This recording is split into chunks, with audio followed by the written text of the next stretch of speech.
This is the 801 service.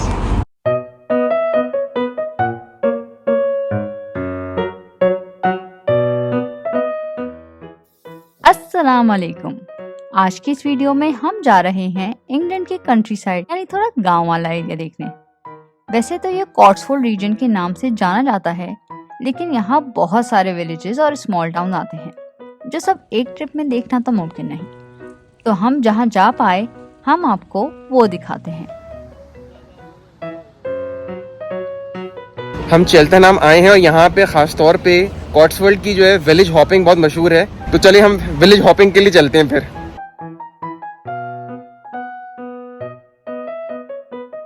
कॉट्सवोल्ड के village hopping private tour तो हमें बहुत ही महंगे लगे। इसके अलावा या तो आप खुद ड्राइव कर सकते हैं या पब्लिक ट्रांसपोर्ट के जरिए जा सकते हैं।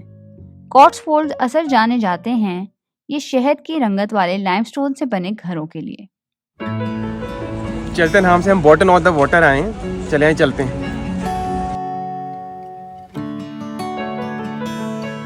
ज़्यादा बेटर ये कि आप चेल्टनहम की जो मेन बस स्टेशन है वहीं से राइड लें कॉट्सवोल्ड के विलेज देखने के लिए, क्योंकि वो पहला स्टॉप है और उधर से अगर फुल हो जाएगी तो फिर हो सकता है आपको खड़े होकर आना पड़े। ज़्यादातर लोग यहीं आ रहे होते हैं, इसके बाद फिर थोड़ा खाली हो जाए शायद, लेकिन बेहतर है कि वो कौन सा इसमें क्या नाम है उसका, रॉयल बस चेल्टनहम रॉयल वेल बस स्टेशन, वहाँ से बैठे।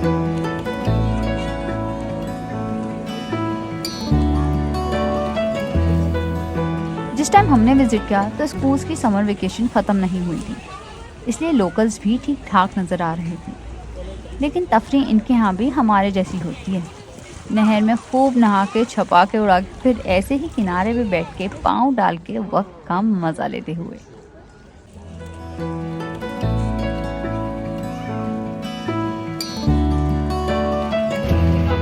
बॉटम ऑन द वाटर की गलियों से फिरते हुए।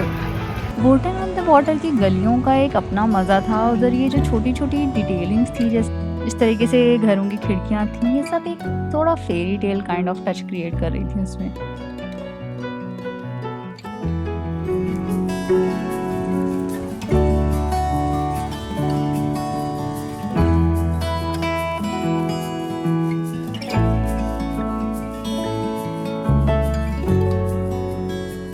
यहाँ खाने पीने की प्राइसेस हमें काफ़ी ज़्यादा लग रही थी, लेकिन आइसक्रीम के रेट्स ऑलमोस्ट वही थे जो सब जगह थे, और वो अगर इस तरह ड्रेसअप होके बेची जा रही हो तो आप कैसे ही मना कर सकते हैं। बर्टन ऑन द वाटर की खासियत ये बीच में बहती हुई नहर है जो पूरे विलेज से ही गुजरती है, तभी इसका नाम है बोर्टन ऑन द वाटर।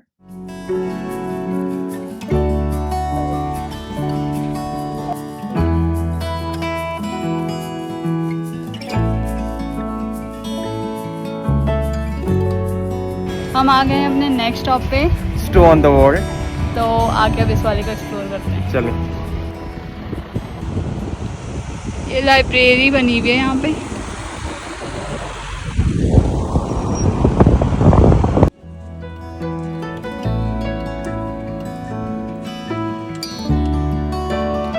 तो भी कहें एक फील तो थी ये शहद की रंगत वाली बिल्डिंग्स के बीच में से गुजरने में। एक यहाँ पे औरत था जो आपको एंशिएंट टाइम के एहसास दिला रहा था।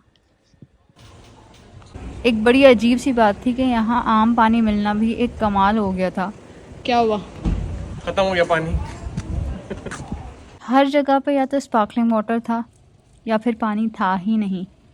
शायद गर्मी इतनी थी इसलिए शॉर्ट हो गया था, या लोग ज़्यादा थे, पता नहीं। माना जाता है ये पोर्च हाउस 947 AD में बना और इसको इंग्लैंड के ओल्डेस्ट इन के तौर पे भी जाना जाता है।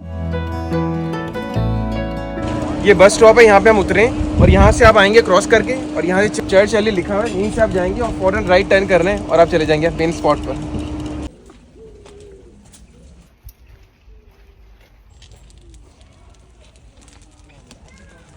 उस गली के अंदर जो हम आए हैं, यहाँ पे कब्रिस्तान बना हुआ है और दूसरा एक और बड़ा चर्च बना हुआ है, और साइड में ही चर्च बना हुआ है दूसरा जो पेड़ के अंदर है। स्टो ऑन द वॉल में 3 पाउंड का एक स्कूप है।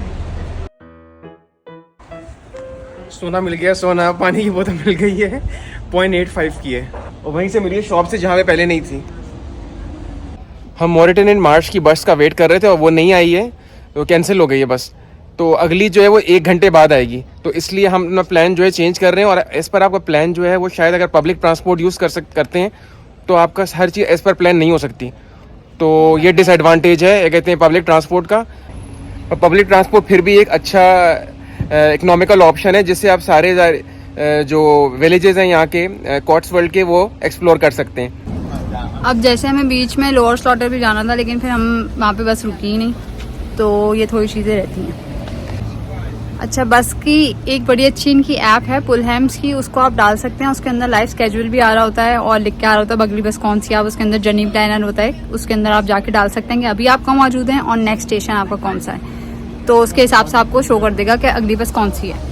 और एक और बड़ी अच्छी चीज़ इनकी ये है कि जो एक दिन का पूरे पास होता है, सिंगल ट्रिप के लिए पैसे पड़ेंगे 3 पाउंड एडल्ट के एक, और लेकिन अगर आप पूरे दिन का पास लेते हैं जिसमें आप multiple time hop on hop off कर सकते हैं पूरे कॉट्सवोल्ड रीजन में, वो है 8 पाउंड एक एडल्ट का। तो हमें तो बहुत अच्छा लगा, हमने वही कर लिया था। और इरादा हमारा यही था कि हम जितने मैक्सिमम कवर कर सकते हैं वो कवर करें, तो जितना करें अच्छे से करें और इसको एंजॉय करें। अगर आप ज़्यादा दिन के लिए इस एरिया में मौजूद हैं तो इनका पूरे हफ्ते का 4 दिन का ऐसे डिफरेंट ऑप्शन मौजूद हैं। अगर आपने यूज़ किया है तो हमें कमेंट्स में बताइएगा कि आपका कैसा रहा ट्रिप। ज़रूरी नहीं है कि बस हर स्टॉप पे रुके, तो ये जो स्टॉप का बटन है, जब अगला स्टॉप आपका हो तो पहुंचने से पहले ही इसको दबा दीजिए।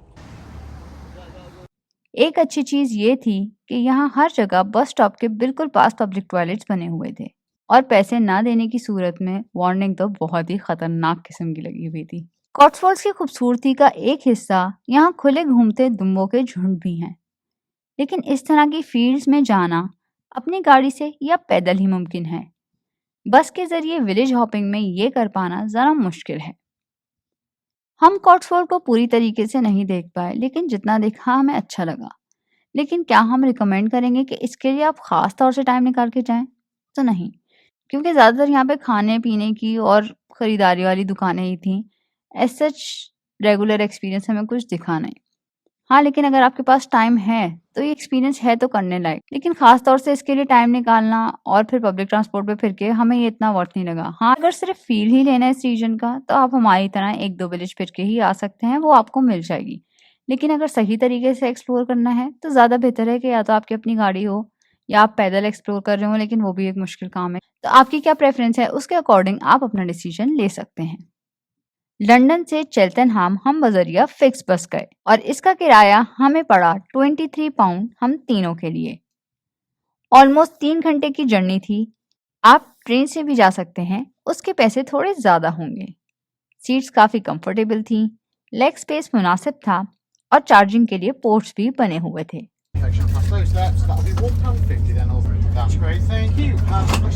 इन बसेस में बाथरूम भी बना होता है जस्ट इन केस। बस लंदन के विक्टोरिया कोच स्टेशन से चलती है। इस विक्टोरिया बस स्टेशन की मेन एंट्रेंस से एंटर होकर दोनों साइड पे एंट्रेंस जा रही है और दोनों ही साइड बसेस खड़ी होती हैं। आपको हर गेट पर जाकर चेक करना पड़ेगा कि आपकी बस कौन सी जगह से जा रही है, क्योंकि इसके लिए कोई प्रॉपर डिस्प्ले हमें नज़र नहीं आया जिसमें आपको पता हो कि आपने कौन से गेट से एंटर होना है।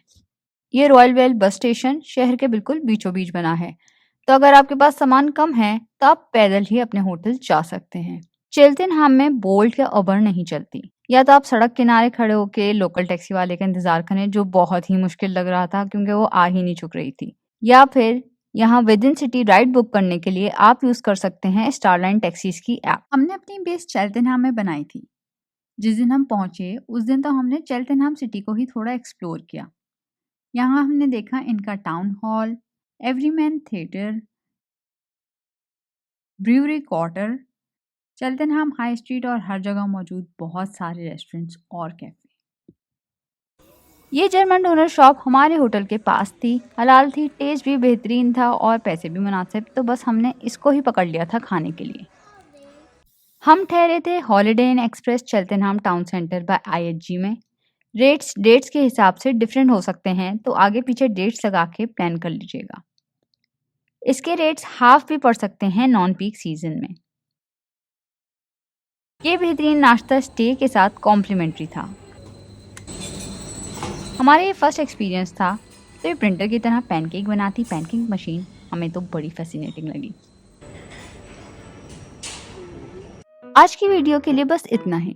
आपको वीडियो कैसी लगी हमें कमेंट्स में ज़रूर बताइए। अगर पसंद आई है तो अपने दोस्तों के साथ शेयर करना ना भूलिए। अगली वीडियो में हम जा रहे हैं इंग्लैंड के एक और छोटे मगर बेहद यादगार शहर यॉर्क। अगर आप हैरी पॉटर फैन हैं तो आपकी इस शहर से खास किस्म की दिलचस्पी होगी। तो अगर अभी तक आपने सब्सक्राइब का बटन नहीं दबाया है तो दबा दीजिए। मिलते हैं नेक्स्ट वीडियो में। अपना ख्याल रखिए। अल्लाह हाफिज़।